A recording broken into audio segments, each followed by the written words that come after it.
Tools. You are given a data. Data is coming from everywhere. Facebook, a lot of data is coming from there, right? Our databases, there are a lot of data coming from there. If you go to your offices you're working for, maybe you are working in a bank, you are working in an e-commerce, you're working in federal civil service or the likes. There are a lot of data coming from there. The lists, the names of people, the people who are buying services. All those things are all about data. If you spread the internet too, that's a lot of data coming from there. People, if you look at the people who view your posts, people who give a like, who add comments to it, and all those things. If you've done Facebook ads before, that's all about data coming from different angles. So even if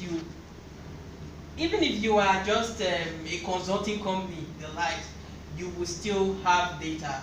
Inside your Excel sheet, there are a lot of data coming from there. So the first point called now is that what are some of the tools that you can be able to use? So I'm basically going to be saying that, okay, fine.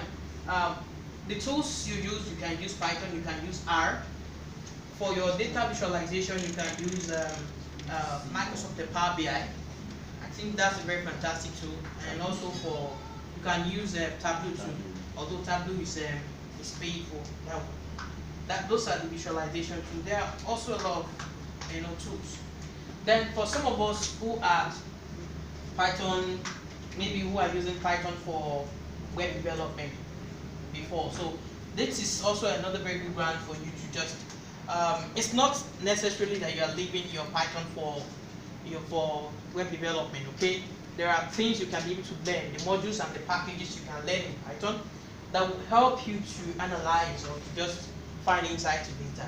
So what I'm basically going to do is that I'm going to bring the data inside this space here, and we're going to just do some things on it.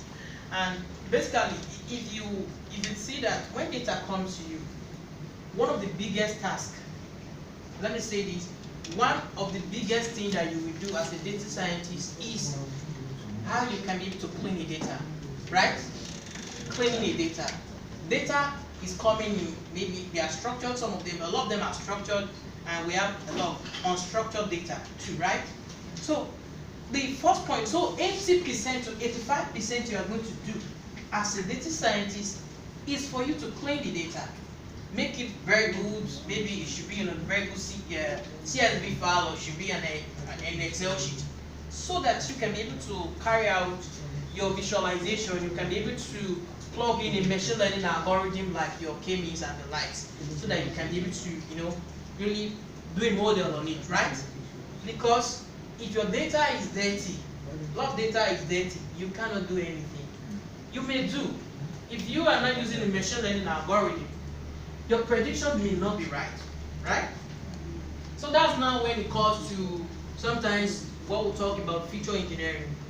Some of us are familiar with feature engineering, right? So if your data is not clean, or your data is having a lot of issues, maybe there are rows, there are columns that are missing, of course those are human errors that will be coming inside the data, right? So you need to first of all clean the data, make the data to be accessible, to be used for your visualization, or you want to proceed to do a machine learning, you want to build a model with it, you want to use it for prediction or do any predictive analysis. So what I basically want to do now is just to, I have a data here, and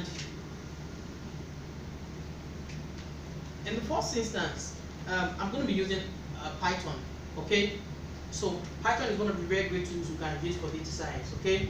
So, and the first thing you need to do, I think some of us are familiar with it, but if not, you can just learn along. I'm using the Jupyter Notebook. That's one of it's an IDE that you can use to run some of your code, right?